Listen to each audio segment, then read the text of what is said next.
Cuéntenme cómo se ve, ya empecé a proyectar, ¿se ve bien? Anda. Sí, está bien. Buenísimo. Bueno, recuerden que los libros que yo les voy pasando los links por el grupo de WhatsApp son sugerencias. Lo más probable es que, por ejemplo, un capítulo muy específico de genética salga de un libro y algo de la segunda mitad de la clase que sea más de obstetricia o de clínica salga de otro libro. Entonces es muy difícil que encuentren todo lo que les voy a decir en un solo capítulo, en un solo libro, ¿sí? El que tiene alguna duda sobre los contenidos me escribe y yo apenas puedo respondo y les paso las páginas y de cuál libro les sugiero estudiar. Recuerden que son sugerencias, si ustedes tienen afinidad por una bibliografía en particular, pueden usar la que ustedes quieran siempre y cuando sea algo actualizado, ¿no? No bibliografía muy vieja. Bueno, vamos a comenzar la clase de hoy. Para arrancar, les quiero contar qué es una enfermedad rara. Si ustedes recuerdan, la clase pasada hablamos del síndrome de Patot, síndrome de Edwards, 1 en 10.000, ¿sí? Síndrome de Down, 1 en 650. 1 en 650 obviamente que no es una patología rara, es muy frecuente. Pero hay una generalidad que establece el Ministerio de Salud de Nación, de que aquella patología de frecuencia poblacional igual o inferior a 1 cada 2.000 nacimientos ya es considerada una enfermedad rara, ¿sí?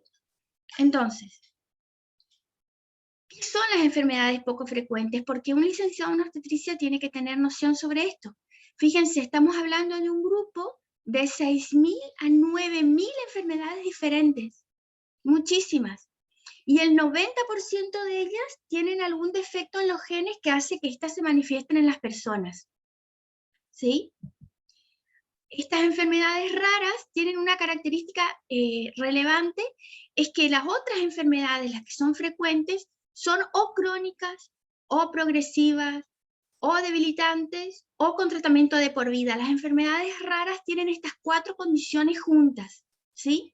Entonces, cuando vos hablas de 1 cada 2.000 nacimientos, decís, pucha, qué rara, la frecuencia poblacional es muy baja.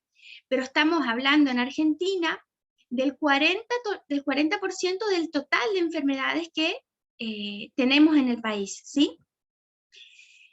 ¿Por qué la importancia de mencionarlas en la licenciatura en obstetricia? Porque el 75% comienzan a tener síntomas y son diagnosticadas en la niñez, ¿sí? En la primera infancia.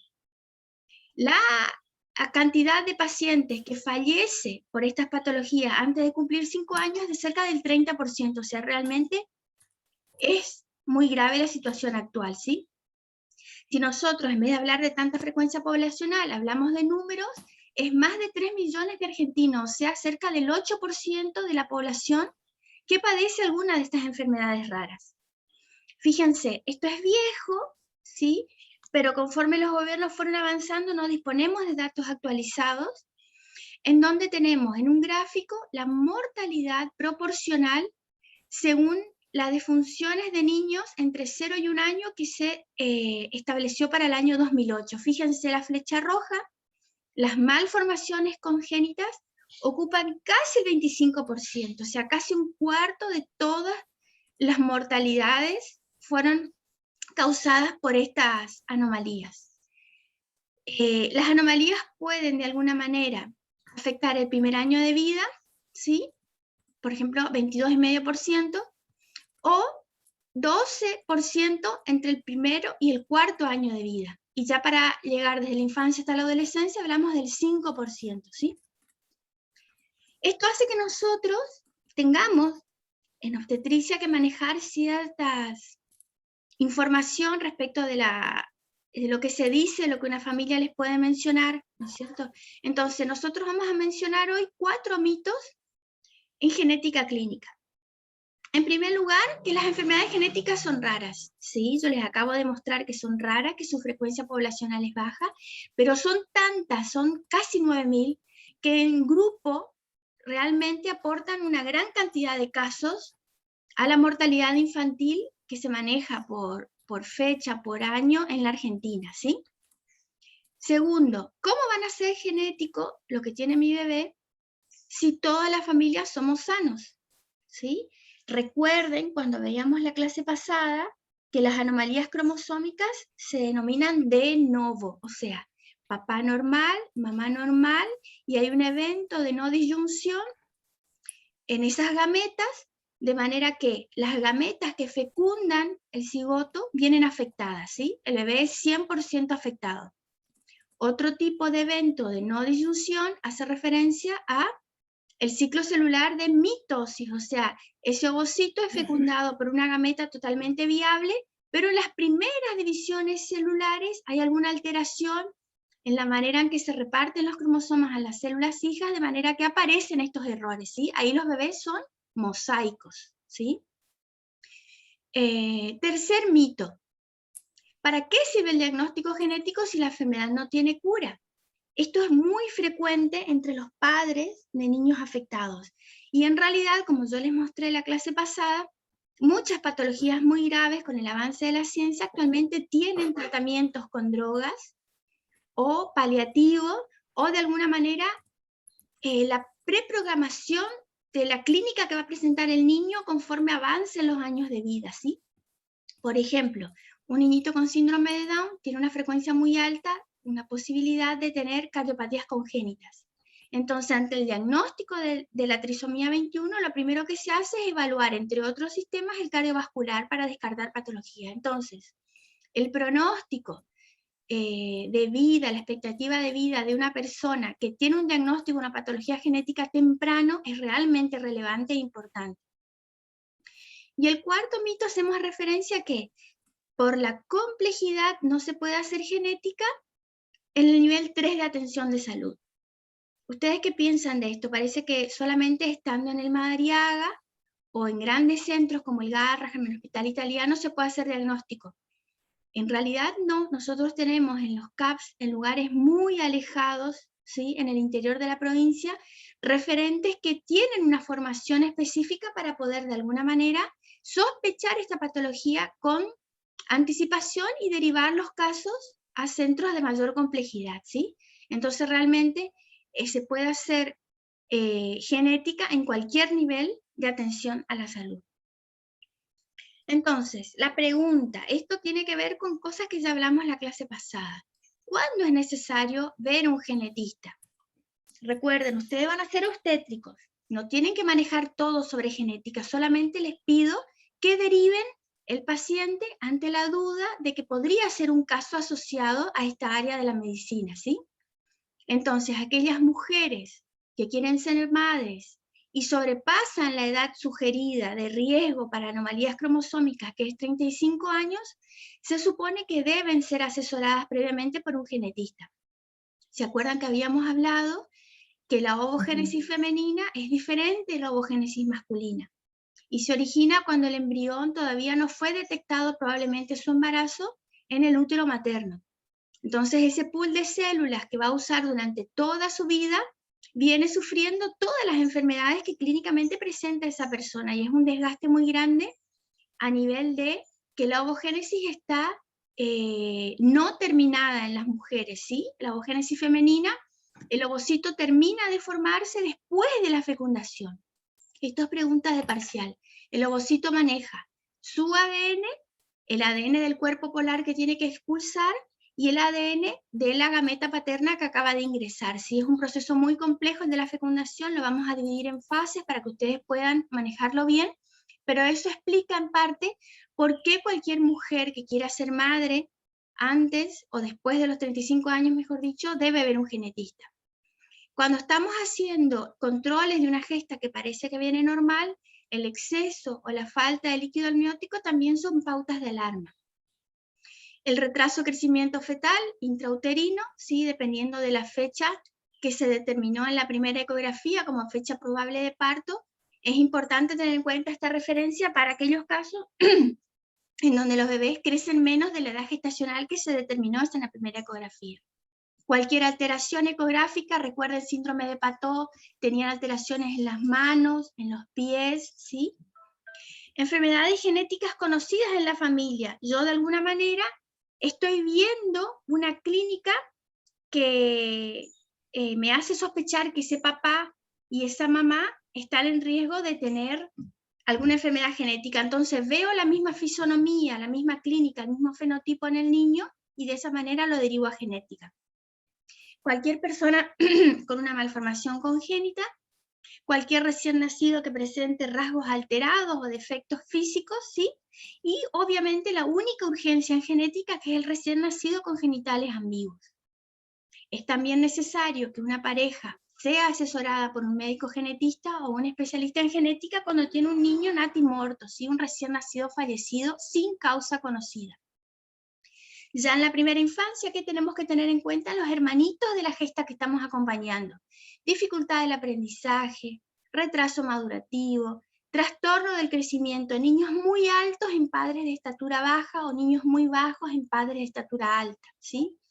Algún adolescente en la familia que tenga falla en el desarrollo puberal, que no presente características sexuales secundarias, el retraso mental, parejas con abortos a repetición o con dificultad reproductiva, y obviamente, lo que no vamos a dar en nuestra cursada, pero también debemos mencionar, es necesario que vean un genetista aquellos grupos familiares que presentan algún tipo de cáncer con una frecuencia mayor a la esperada en su árbol genealógico. Bueno, todas ustedes habrán visto imágenes en libros como el Curtis, ¿sí? O libros de biología, no necesariamente de genética, esta imagen que les estoy mostrando. A mí me gustaría que ustedes busquen, si les interesa, obviamente, si tienen ganas, en YouTube, cómo es la dinámica celular, porque nosotros aprendimos, por lo menos yo, aprendí biología de los libros, de imágenes estáticas, ¿sí? Realmente, actualmente existen imágenes hechas por fotografías en sucesión o filmaciones que pasan a velocidad mayor, velocidad acelerada, y permiten todos los movimientos que existen adentro de la célula. Realmente la complejidad es altísima, el tráfico intracelular es complejísimo de estudiar, ¿sí? El número de organelas que trabaja en conjunto para que este pequeño, digamos, mundo, ¿sí? Que es una célula, tenga todas sus funciones cubiertas. Entonces pasamos a lo siguiente. Les pregunto, ¿qué será que estamos viendo en la imagen superior? ¿Alguien se anima? ¿Qué célula será? Células sanguíneas, a la izquierda. Correcto. ¿Y qué es, Luciano? Lo rojo y lo blanco. Eritrocitos, rojo y glóbulos blancos. Perfecto. Entonces, fíjate la diferencia entre un eritrocito que tiene esta doble concavidad, ¿sí? Fíjate la diferencia con la estructura externa de un glóbulo blanco. Lo que está al lado es cardiomiocitos, ¿sí? Células del corazón. Lo que está abajo de los glóbulos rojos es la cóclea, el órgano de la audición. Lo que está en el medio son las cilias que permite que el líquido que está dentro del oído se mueva y tengamos, a partir del, además de la función de escuchar, la función del equilibrio en el oído, ¿sí? Y la última imagen, que está recuadrada en rosa, son obviamente dos ovocitos rodeados por un montón de espermatozoides previo a la fecundación. Entonces la pregunta que les hago, ¿qué les parece? ¿Cómo es posible que en todas mis células yo tenga el mismo set de información genética? Recuerda la palabra genoma que hablamos en la clase pasada. ¿Y cómo es posible que, a pesar de que partimos de la misma información que nos dio el ovocito y el espermatozoide, tengamos esta dinámica de tan amplia de tipos celulares y funciones celulares? ¿Ustedes qué piensan? Un conjunto de procesos evolutivos que llevó a la complejización y a la especialización de primeros distintos tipos de células que formaron una colonia, y quizá algún evento provocó que éstas se junten y comiencen a formar tejidos cada vez más especializados, que al final, por simple agrupación de esto, por alguna otra cosa que se me está escapando, ahora comenzaron a formar cada vez organismos más grandes, más complejos, y toda esa intrincada agrupación de distintas formas, incluso de materia viva, por mera selección natural se comenzó a simple regular hasta que llegó, o sea, formar los distintos tipos de animales que conocemos hoy, que ya son como las versiones más depuradas y más especializadas de todo esto, y entonces podemos ver este tipo de mecanismos tan bien engrasados que encajan también, entre cada uno.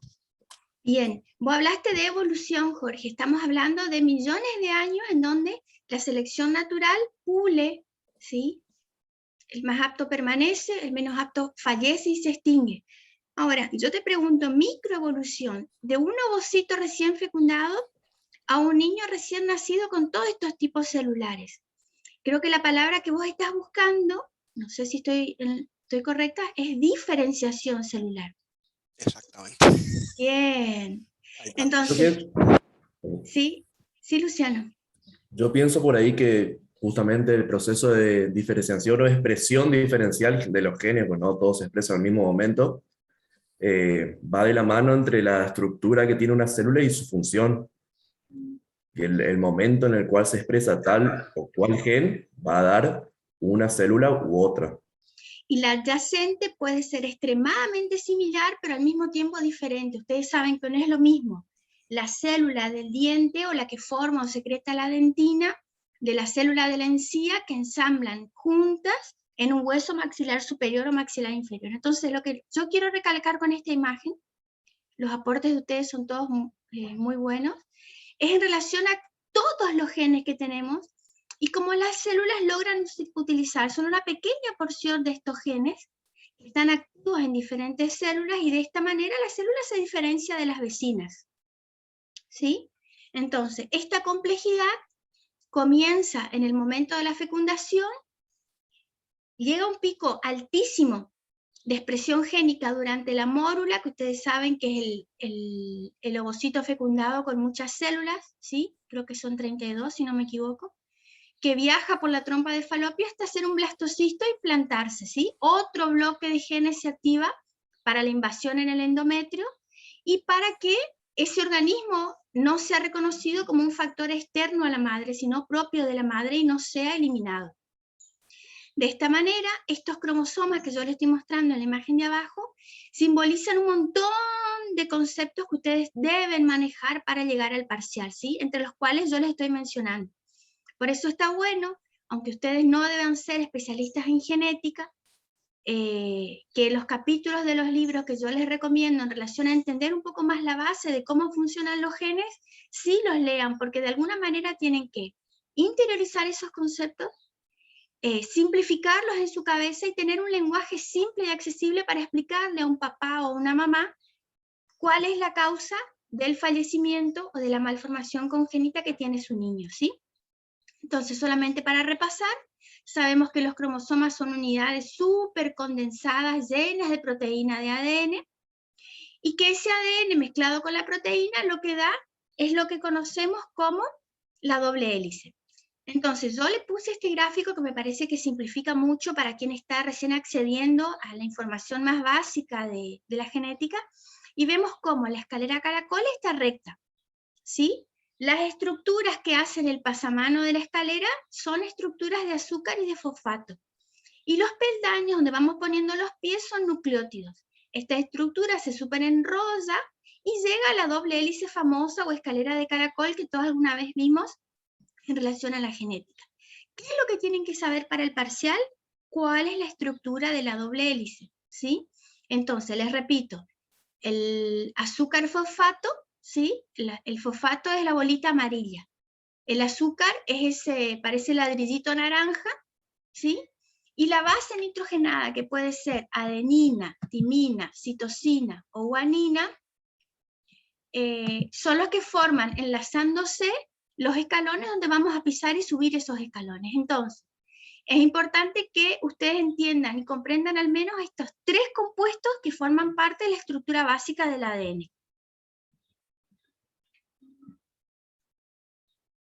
Ay, se colgó mi máquina, a ver qué pasa. Ahí está. Entonces, hay una mnemotecnia que ayuda mucho a saber cuál nucleótido se ensambla con cuál nucleótido, para dar lugar a un escalón realmente bien formado. Entonces, tenemos la mnemotecnia de vieja mnemotecnia de las primeras personas que hacían genética en relación a gente que es aficionado al tango, ¿sí? Entonces, las pirimidinas, ¿sí?, son timina y citosina, y las purinas, adenina y guanina, pero se ensamblan una y una. Para acordarnos cuál se ensambla con cuál, tenemos Carlos Gardel y Aníbal Troilo, ¿sí? Carlos Gardel, citosina, guanina, y Aníbal Troilo, adenina, timina. Esos son los pares correctos. Fíjense en la mitad de la imagen los correctos, al fondo de la imagen los incorrectos. Ante la presencia de un cambio de nucleótido, o sea, ante una mutación, lo que tenemos es una manera de leer esa proteína que o va a terminar antes, no va a tener todos los vagones de ese tren necesario para una función proteica adecuada, o va a tener una falta de función, o peor todavía, va a tener una función proteica diferente. En este gráfico les estoy mostrando, solo para recordar, que las anomalías cromosómicas están en la parte superior del gráfico, ¿sí? Contamos cromosomas anómalos, y las anomalías génicas en la parte inferior del gráfico hacen referencia a una de las 4 bases que está alterada. Entonces, si recuerdan de la clase anterior, había algo que se llamaba dogma central de la biología, que hacía referencia a 3 lenguajes. El lenguaje del ADN, el lenguaje del ARN y el lenguaje de las proteínas. Entonces esto está compartimentalizado dentro de la célula de manera que un lenguaje no se confunde con el otro. Y fíjense, en el gráfico les estoy mostrando toda una serie de nucleótidos, ¿sí? CAT, CAT, CAT, CAT, que son leídos por el ribosoma, y el trinucleótido CAT se lee como histidina, que es el aminoácido. Solamente reemplazando una A por una C, ya tengo un aminoácido totalmente diferente, que es prolina, y que es incorrecto. Y la prolina generalmente tiene una torsión tan grande de la doble hélice que hace que la proteína se trunque y no tenga todo el resto de los aminoácidos que vienen por detrás. Entonces, otra característica importante para los que recién leen de genética es que como siempre A va con T y siempre C va con G, yo puedo desdoblar una doble hélice, ¿sí? Fíjense este papelito, y replicarla, o sea, completar con la parte que quedó expuesta con su complemento perfecto, siempre A con T, siempre C con G. Esta es la base de la biología molecular en lo que hace a la replicación. Ustedes no tienen que saber de replicación, no es necesario, pero es importante que sepan lo siguiente. El Homo sapiens es uno de los organismos más, ¿cómo le voy a decir?, más incapaces de reproducirse en comparación con otros mamíferos o con otros animales, ¿sí? El hecho de que los animales tienen camadas muy grandes, tienen ciclos reproductivos de en pocos meses ya ser fértiles, ¿sí?, generar ovocitos, hace con que este valor, ¿sí?, que se le otorga en la genética a los animales respecto de cómo dejan nuevos genes a la siguiente generación, en humanos sea muy bajo. O sea, primero hay que esperar pasar la adolescencia, o sea, mientras que un ratón se reproduce desde el 5º o 6º mes, ya es adulto, una gallina, un pollito a los 60 días ya puede reproducirse, el humano tiene que esperar 15, 16 años, ¿sí? Obviamente tenemos casos extremos de niñas embarazadas a los 12, pero son 12 años, más de una década que debemos esperar para poder ser aptos para reproducirnos.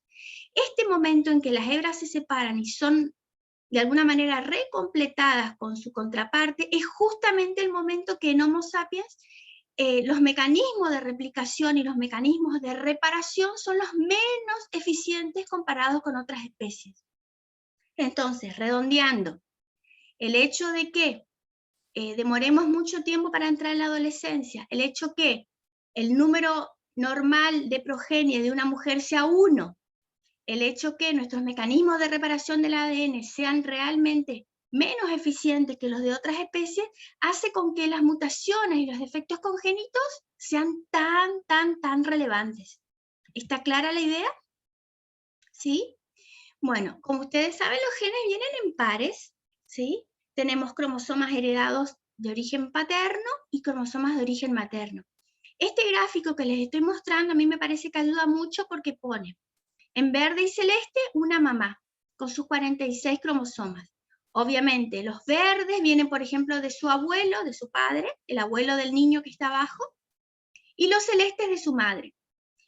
Su contraparte, su pareja, ¿sí? Que está ahí como papá, como dad, tiene cromosomas rojos y azules, ¿sí? Para formar los 23 pares. Fíjense cómo solamente mirando padres e hijos existe una gran combinación de regiones que hace posible que cada nuevo niño sea realmente único, a excepción de que sea un gemelo idéntico.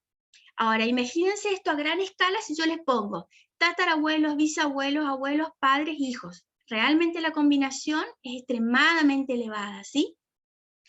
¿Cómo se logra esta combinación? ¿Cómo logramos que cada nueva persona sea única y que no haya otra igual en el planeta? No existen dos huellas digitales idénticas, ¿sí? Ni siquiera los gemelos idénticos tienen las mismas huellas. Esto ocurre con un proceso que se llama recombinación, que es lo que están viendo de los cromosomas en el medio del gráfico, ¿sí? Los cromosomas, el 1 paterno y el 1 materno, se aparean. En este apareamiento intercambian segmentos para generar nuevas combinaciones, ¿sí? De genes que se van a expresar en la siguiente generación. Si ya leyeron meiosis y mitosis, deben recordar que la recombinación, que en el libro aparece como crossing over, es un evento absolutamente exclusivo de la meiosis. Por eso, una de las características de este proceso de ciclo celular es que las 4 gametas que se originan son totalmente diferentes, a diferencia de la mitosis, que es como una fotocopiadora, ¿sí? Pone los mismos cromosomas en nuevas células.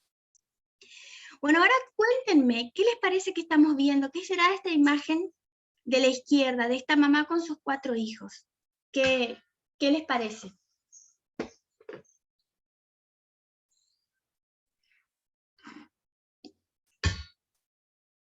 ¿Alguien? Hello, No parece muy sano eso, ¿eh? ¿No Que le parece ha que... transmitido el rasgo a todos sus hijos, la madre. Bien, Luciano, ¿qué parece eso? ¿Dominante o recesivo?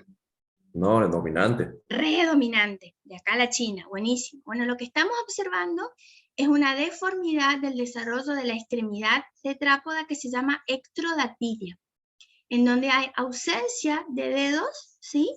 Y malformaciones respecto de la palma de la mano. Y obviamente es genético y obviamente se transmite como un trazo dominante. Entonces, en ese grafiquito que veíamos en el slide anterior, de que los genes se van combinando el de papá con mamá, tenemos que recordar que hay genes que se combinan, pero si están presentes, la clínica no va a mejorar de padres a hijos, ¿sí? Se va a repetir, sobre todo cuando son caracteres que tienen un patrón de herencia que llamamos dominante. Y ahora la imagen del otro lado. ¿Alguien sabe quién es el de blanco y negro? ¿No es Lincoln? El Lincoln, sí. Lincoln, sí. ¿Y quién será el de la imagen en color? ¿Y algún descendiente actual? Exacto, bueno, te cuento que hay un término muy preciso en genética que no creo que hayas escuchado, que son los chosnos. Los chosnos son los después de tataranieto, ¿sí? O sea, en la imagen de la derecha tenemos factores hereditarios que permanecen de generación en generación y no se diluyen. Son aquellos rasgos que denominamos dominantes. Y por el contrario, tenemos algunas características las cuales tienen mucha relación con el ambiente, pero a pesar de eso, luego de muchas generaciones de que una patología genética aparezca, puede reflotar y aparecer de vuelta. Esto hace con que veamos al Abraham Lincoln y veamos a su chosno, y a pesar de la cantidad de años que pasaron en el medio de generaciones y de nuevos genes que van ingresando al árbol genealógico con las parejas de estas personas, vemos como los rasgos físicos aún así permanecen, ¿sí? Entonces, es común en genética hablar de patologías que son recesivas, o sea, en una generación se expresan, en otra generación no, ¿sí? Bueno, para darle un giro a nuestra clase de hoy, no sé si ustedes sabían, sé que saben que son muchas las células que el cuerpo produce diariamente, pero ¿alguien sabía que son 300.000 millones las nuevas células que todos los días producimos? ¿Alguien se imaginaba que era un número tan elevado? Ahora, pensemos lo siguiente, la meiosis es un proceso exclusivo, forma una gameta, se terminó. La mitosis es un proceso altamente reproducible, o sea, estas 300.000 millones de células todos los días se producen en cualquier persona normal. Es un valor calculado para un adulto joven de unos 80, 90 kilos, más o menos en los niños pueden ser muchos más las células, sí, en los adolescentes un valor más elevado, en los gerontes un valor más disminuido, dependiendo del ciclo de vida que se encuentre esa persona en este momento. Pero piensen en la perfección de la mitosis, y a pesar de que yo les estoy diciendo que la tasa de mutación es elevada en Homo sapiens, así todo tenemos millones de nuevas células todos los días sin error. Entonces, no sé si alguien que sea afín a la matemática sabe lo que es el número de Avogadro. Número de Avogadro es una manera de abreviar los números de ceros que van antes de una coma, por ejemplo, 15 ceros, coma 1 o 1,15 ceros, ¿sí? El número de Avogadro permite escribir los números de manera más corta. Entonces, un adulto que tiene 1 por 10 a las 15 células, que son más o menos esos 300.000 millones que yo les mencionaba, dicho de manera más breve, es 1 por 10 a la 15. O sea, después del número 1 hay 15 ceros, ¿sí? ¿Esto para qué lo usamos? Lo usamos para dividir las células, o sea, crecimiento de las uñas, crecimiento del cabello, nos mordemos cuando masticamos, reposición de la mucosa yugal en el interior de la boca, formación de nuevos huesos para crecer, o cuando hacemos alguna actividad física nueva y tenemos que remodelar el esqueleto, sí, el recambio celular. Entonces, fíjense, a pesar de que la mitosis es la misma, el ciclo de vida de las células no es igual. Para la médula ósea, es el ejemplo que les estoy mencionando, los leucocitos, que son los glóbulos blancos, que habíamos visto en la imagen anterior, solo viven 24 horas. O sea, un leucocito de 23 horas es un leucocito anciano. Por el contrario, un linfocito maduro, un glóbulo rojo, vive en promedio 112 días. ¿Sí? Y diariamente recambiamos 1 por 10 a las 12 células. O sea, yo tengo 1 por 10 a la 15 en mi cuerpo, y 1 por 10 a la 12 son recambiados, que son estos 300.000 millones diariamente, ¿sí? Entonces, tenemos que pensar en la célula, en las organelas de adentro de la célula, en el ADN que se expresa, ¿sí? En una orquesta muy delicada, múltiples mecanismos moleculares superpuestos, unos con otros, autorregulándose unos con otros, para que la proliferación de las nuevas células sean realmente correctas, ¿sí? Hay un evento que se llama muerte celular o apoptosis, que es absolutamente indispensable durante el desarrollo humano.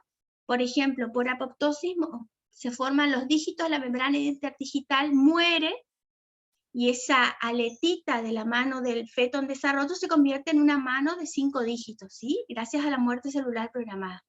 De la misma manera, durante nuestro diario, las células que son detectadas, que tienen algún ADN anómalo, entran en muerte celular programada. Es absolutamente indispensable que el cuerpo tenga la posibilidad de que esa célula no se reproduzca para dar más células anómalas y sea eliminada en manera precoz, ¿sí?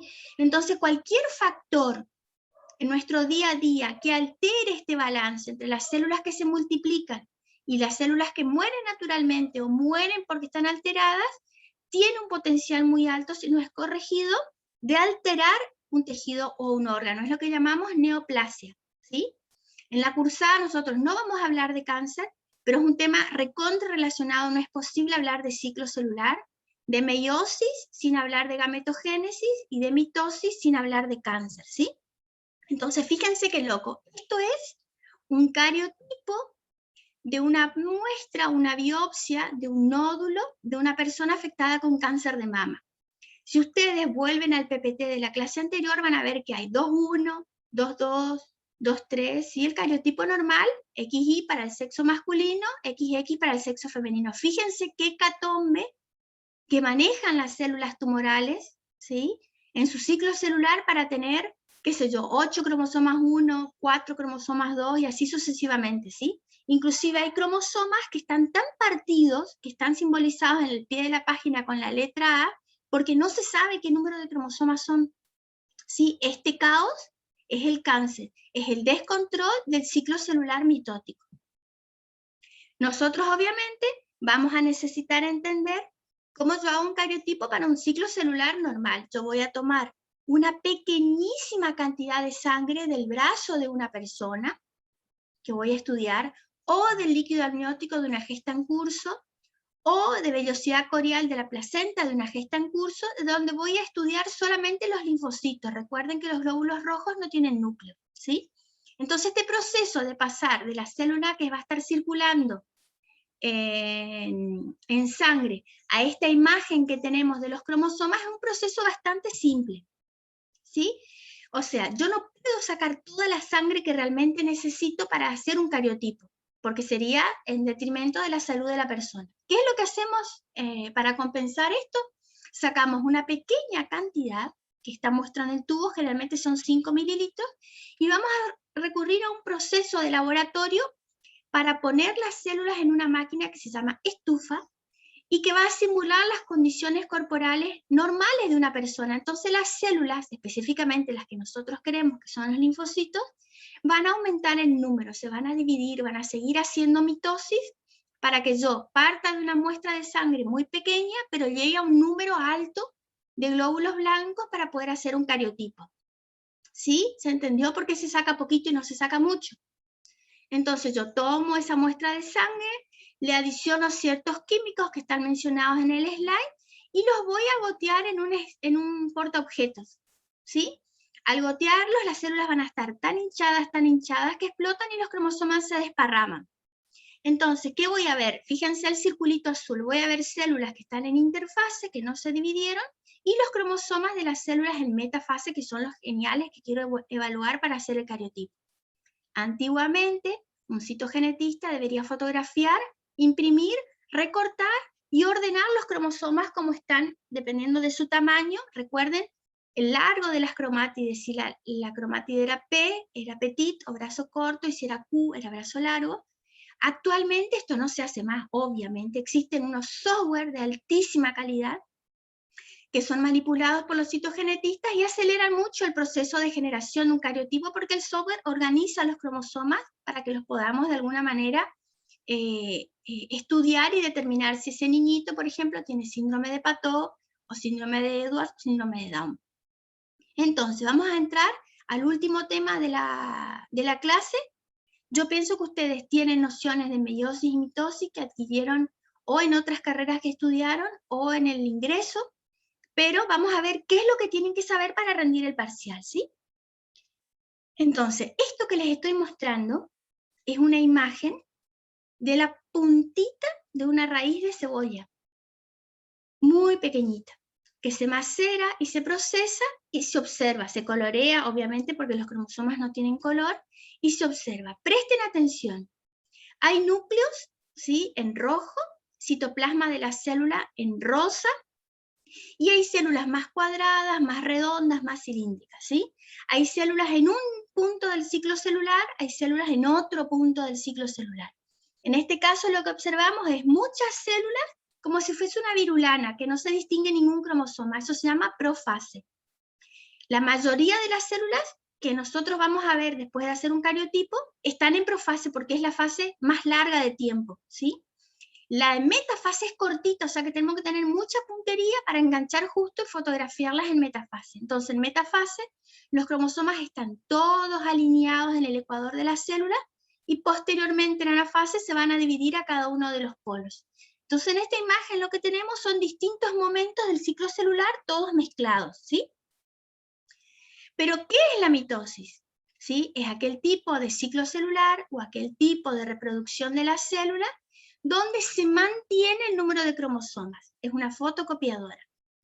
En la interfase me preparo a la célula para ser dividida, esta aumenta de tamaño, condensa los cromosomas, que ya están duplicados, y los reparte a dos células hijas absolutamente idénticas a la célula madre. ¿Sí? El áster, que no está graficado en la imagen anterior, es un esqueleto interno que tiene la célula como si fueran autopistas, en donde los cromosomas, agarrados de su centrómero, que es la parte central del cromosoma, van a ser divididos a un lado de la célula o al otro. Es justamente el áster, es justamente este esqueleto interno en que falla en mujeres mayores a 35 años que quieren completar el ciclo celular, ¿sí? Es como que las carreteras están viejas, ¿sí? Las autopistas están viejas, y hay un error mucho más frecuente de que los dos cromosomas sean mal distribuidos cuando la mujer tiene más de 35. cada célula de origen, que llamamos célula madre, ¿sí? No es lo mismo que célula tronco, es una célula en división mitótica, va a dar lugar a dos células completamente iguales. Entonces, pregunta de parcial, ¿cuándo hacemos mitosis? El ovocito recién fecundado hace mitosis. Y el niño ya desarrollado, el feto o el embrión ya formado, hace mitosis para aumentar de tamaño, ¿sí? O sea, crecimiento en organismos de muchas células, que eso quiere decir pluricelulares, o inclusive aquellos organismos unicelulares, ¿sí?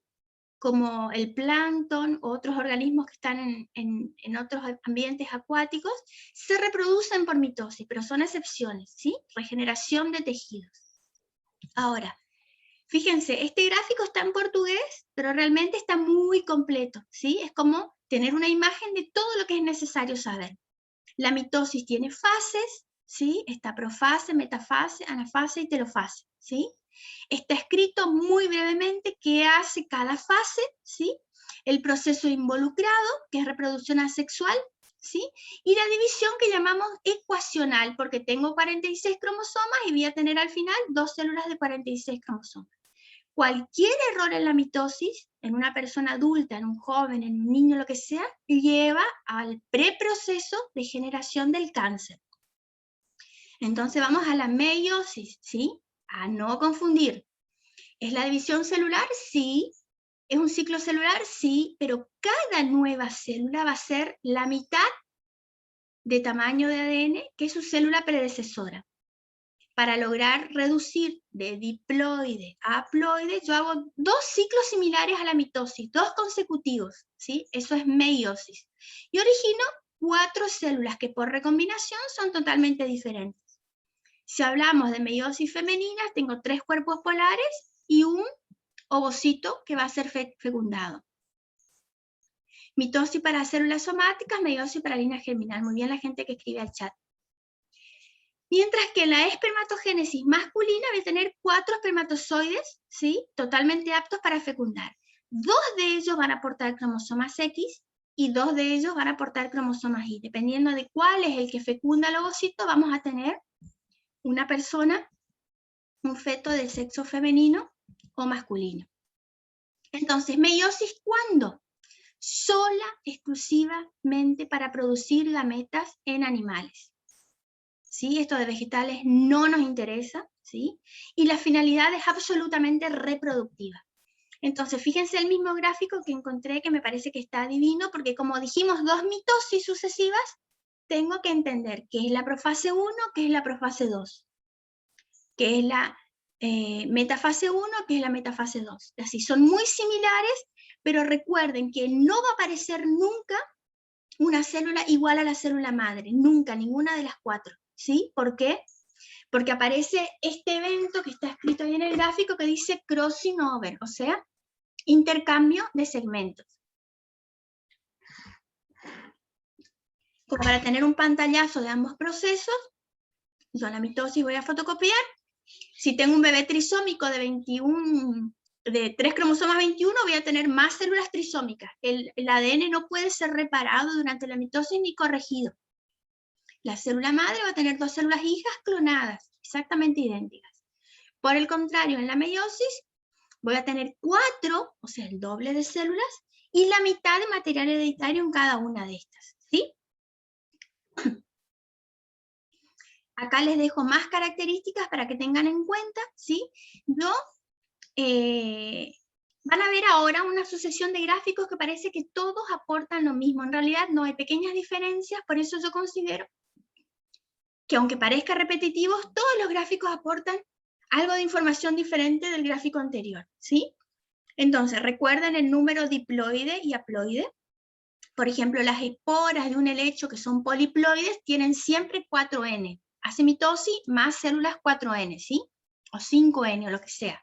En humanos siempre va a ser la célula 2N, que es la célula, como explicó bien, comentó Luciano en la clase anterior, que es la línea somática, o sea, corporal.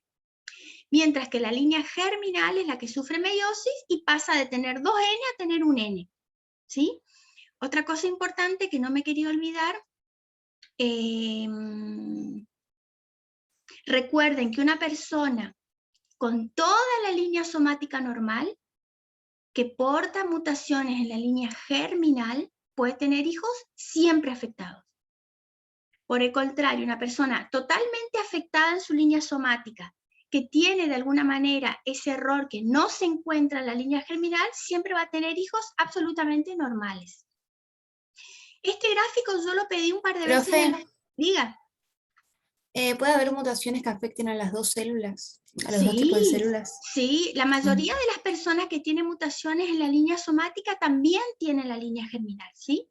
Hay casos extremos en que esto no sucede, pero la mayoría de las veces un bebé con síndrome de Down es 100% síndrome de Down, línea somática y línea germinal. ¿Está bien? Ah, bueno, gracias. Bien, este gráfico que les estoy mostrando es un gráfico que una vez pedí en un parcial.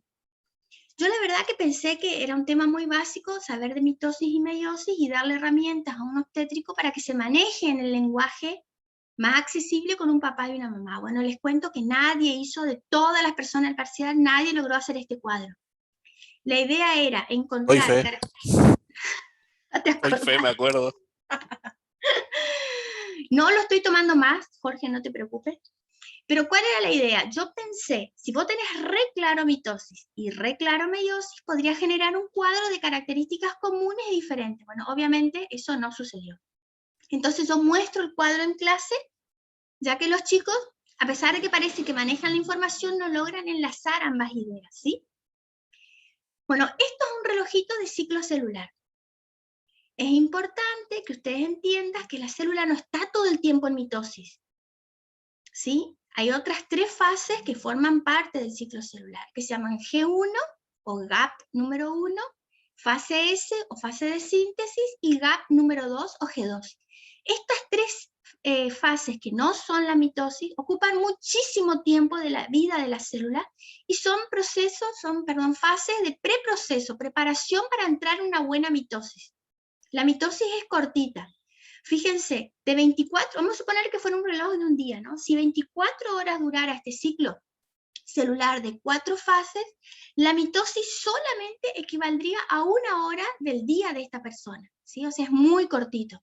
Por eso nosotros agregamos químicos durante la construcción del cariotipo para que las células se vayan acumulando en metafase, dejen de estar en G1, S y G2, se acumulan en metafase y yo pueda recortar los cromosomas y estudiarlos. Si esto se hace químicamente, se manipulan los cromosomas para poder estudiarlos. Le puse el mismo gráfico, ¿sí?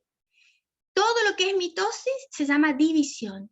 Y todo lo que no es mitosis del ciclo celular, repito, G1, G2 y S, se llama interfase. En interfase los cromosomas están, como vimos en la imagen de la cebolla, todo como una virulana. Estratégicamente la célula sabe qué cromosoma puso en qué lugar, se han hecho mapeamientos con coloraciones, con anticuerpos específicos, y cuando se ve la geografía de la célula en profase, en interfase, perdón, se ve que los cromosomas hay cierto orden, pero es absolutamente imposible de hacer un cariotipo y contar los cromosomas para saber si esa persona es normal o no. Por eso se usa el proceso perfecto, o sea, el momento perfecto, que es la metafase, ¿sí? El ciclo celular que ustedes ven en mitosis, sale la flecha verde con 2 células. Se completa con un proceso que se llama citocinesis. La citocinesis implica que yo ya dividí el núcleo, terminó la mitosis, fíjense que la célula parece una doble bocha con los 2 núcleos adentro. Ahora yo tengo que dividir las mitocondrias, el aparato de Golgi y todas las otras organelas necesarias para que la función de la célula continúe después de la división. Imagínense, si una de las 2 células queda sin una organela, no puede continuar con su ciclo de vida, ¿sí? Entonces, citocinesis es el proceso por el cual dividimos lo que no es núcleo, todo lo que está en el citoplasma.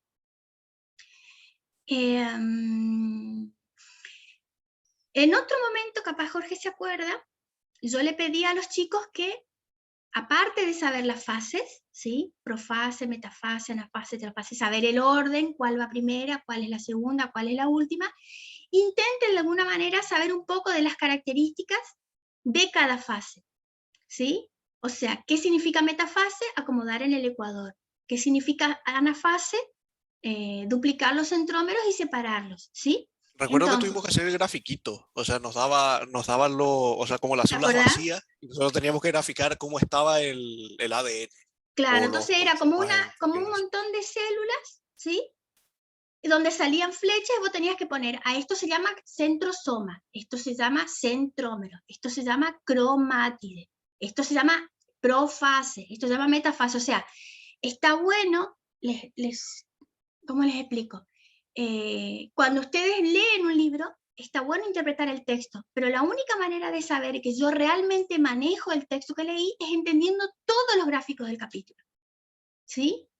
Entonces, cuando leen los gráficos, presten atención a los componentes de la célula que forman parte del ciclo celular. Quizás no van a usarlo nunca durante su carrera de obstetricia, pero está en nuestros contenidos mínimos en nuestro programa. Ustedes tienen que saber que no es lo mismo la profase que la telofase, ¿sí? Bueno, esto es lo mismo. Esto. La mayoría de la gente, de los alumnos, entra a mitosis y sale reducho. Y cuando intenta extrapolar la información que tiene de mitosis a meiosis, ahí es donde se complica. Entonces, este gráfico a mí me parece que es fantástico, porque maneja las tres células. La célula madre, que está en el gráfico azul superior, y cuando tenemos dos células hijas, la meiosis 2 pasa en simultáneo en las dos células hijas, que van a dar lugar a 4 células finales, ¿sí? Entonces, en la parte del cuadro celeste inferior muestra la meiosis 2, que repite todas las mismas fases que sabemos de meiosis 1, todas las mismas fases que sabemos de mitosis, pero obviamente está manejando una menor cantidad de cromosomas porque vamos a llegar a una gameta que es haploide, ¿sí? Me parece que ese gráfico colabora a entender que tengo que manejar 3 células. La original, la que se origina de meiosis 1, y las 4 finales que se originan de meiosis 2, ¿sí? Otra cuestión relevante es entender ovogénesis y espermatogénesis. En el caso de la espermatogénesis, que está ilustrado a la izquierda, fíjense que algunas células tienen cromosomas X y algunas células tienen cromosomas Y. O sea, tengo 22 autosomas y el par 23 es el cromosoma sexual. Tengo lugar a 4 espermatozoides totalmente formados que sufren un proceso de diferenciación extremo, ¿sí? Gravísimo. El núcleo se compacta muchísimo. La histona, que es la proteína donde se enrosca el ADN de una célula común, no es igual a la histona donde se enrosca el ADN de un espermatozoide. Son histonas recontra eficientes. O sea, es como que yo tengo un procesador en mi computadora que agarra un archivo de 5 gigas y lo convierte en un archivo compactado de 1 mega, una cosa así. Es como impresionante lo que sufre el ADN del espermatozoide para hacer una cabeza móvil, desarrollar la cola, es lo que hablamos de los procesos de diferenciación, y tener esta capacidad de nadar. Nosotros vamos a ver en clases subsiguientes que un buen espermatozoide no es necesariamente aquel que tiene la anatomía adecuada, sino aquel que nada en forma recta. Vamos a ver anomalías de espermatozoides de 2 cabezas, anomalías de espermatozoides de 2 colas, anomalías en los espermatozoides que son totalmente normales pero solo nadan en círculos. Todos estos defectos hacen con que la fecundidad, la fertilidad de este varón estén afectados, ¿sí? Y obviamente no va a haber reproducción, esta persona no va a poder dejar sus genes a la siguiente generación si no logra hacer una fecundación adecuada. Yo siempre le digo a los chicos en clase que es como tener un batallón que va en maratón, ¿sí? Recuerdan que les dije la clase pasada, salimos de UCAM y tenemos que correr hasta el monolito del Andresito Guapurarí. O sea, yo encima que tengo que ir con una mochila chiquita para llegar antes que toda la gente que corre conmigo, tengo que generar una cantidad de calor y de cansancio adecuada para no intoxicar mi ADN y no generar mutaciones en el proceso de corrida por el tracto femenino hasta llegar al ovocito. Absolutamente opuesto, en todo lo contrario, es la ovogénesis femenina. La ovogénesis femenina, estamos hablando de un ovocito que está divino, sentado, quieto, perfecto, perfumado, peinado, esperando. ¿Sí? O sea, no hay problemas de exceso de generación de radicales libres en el movimiento de los espermatozoides que se equivalga a lo que sucede en el ovocito. Tiene todo células de protección, células nutritivas y un montón de otras cosas. Entonces, ¿qué le pregunto yo en el parcial? Deben saber qué es un espermatocito primario, qué es un espermatocito secundario, ¿Qué es una espermátida? ¿Qué es un espermatozoide? A grandes rasgos las diferencias. ¿Cuál es diploide? ¿Cuál es haploide? ¿Cuál tiene cola? ¿Cuál no tiene cola? De la misma manera, en la ovogénesis femenina, un ovocito primario, o ovogonia, un ovocito secundario, que es un cuerpo polar, ¿sí? Que es la membrana pelúcida, que es la corona radiada. Estas estructuras que presenta el ovocito y acompañan el proceso de ovogénesis son relevantes en la fecundación femenina, la fertilidad femenina. Porque en el caso de que la corona radiada o la membrana pelúcida no funcionen adecuadamente, lo que podemos tener es un embarazo ectópico, ¿sí? Que es aquel bebé que se implanta en la trompa o se implanta en otro lugar fuera del útero donde no es viable. De cualquier manera, si estas estructuras no funcionan antes de tiempo, se implanta antes del tracto. Y si funcionan mucho, en exceso, este ovocito sigue de largo, ¿sí? Y se elimina y no logra implantarse en el útero. Entonces hay un equilibrio de funciones para que la membrana pelúcida y la corona radiada cumplan sus funciones adecuadas, que vamos a ver en la clase de fecundación. Y este gráfico intenta, de alguna manera, no perjudicarlos, pero sí aunar todos los conceptos que estamos viendo, ¿sí? En lo que respecta a que la mitosis y la meiosis son ciclo de vida normal de una persona y que ocurren en simultáneo, ¿sí? Por meiosis obtengo gametas masculinas y femeninas, por fecundación tengo un ovocito que prolifera por mitosis, se diferencia y se convierte en un adulto, ¿sí? O sea, la formación del individuo incluye tanto meiosis como mitosis para el desarrollo en la adquisición de las capacidades para vivir fuera del ambiente materno, llegar a un adolescente, llegar a un adulto, hacer menopausia, ¿sí? Y la muerte natural. Y esto es lo último que les quiero mostrar, lo penúltimo, mejor dicho, esto es lo mismo. Cada gráfico viene un poquito más complicado que el anterior. Esto lo que respecta a la ovogénesis, fíjense que aparecen los cuerpos polares, ¿sí? Y fíjense que está por debajo de la membrana pelúcida. Entonces, ese ovocito que está en la trompa, que ya salió del ovario, maneja su ADN, el ADN del cuerpo polar que eliminó, que no lo quiere, y el ADN del espermatozoide que acaba de ingresar por fecundación, ¿sí? Realmente es un proceso complejo. Y esto sí es lo último, prometo. ¿Qué es lo que tienen acá? Profe, Diga. profe, una pregunta. ¿Cuándo elimina el cuerpo polar? ¿Antes de ser fecundado o después? El primero y el segundo antes, el tercero después de la fecundación. Acordate, Bueno. Mariela, que son 4 células que tengo que lograr formar, las que descarto y las que permanecen para ser fecundadas, ¿sí? Gracias. Bien, buena pregunta. Ahora, fíjense en este gráfico. Está bueno porque te dice qué semana o qué mes de gestación ocurre qué de la ovogénesis femenina. Desde que el bebé es un feto en proceso de desarrollo en el ambiente uterino hasta la adolescencia o el adulto. Fíjense que aparece periodo de latencia, dice 13 a 40 años. Realmente muy amplio este proceso. Hablamos de meiosis o de ovogénesis femenina como un proceso larguísimo. Por el contrario, la espermatogénesis o meiosis masculina, 72 horas. No más que eso. ¿Por qué? Porque toda la infancia no hay producción de estas gametas que recién se empiezan a producir, a formar en la adolescencia, y cada 72 horas se renuevan dando un nuevo pool de gametas para ser utilizadas en la fecundación, ¿sí? Entonces, con esto terminamos. Quiero que me digan si tienen alguna duda, quieren consultar algo. Estuvieron todos muy quietos, muy callados, entonces no sé si me siguen o si ya los perdí allá en el camino, en el primer PPT, ¿sí? Ustedes suponen que pueden de alguna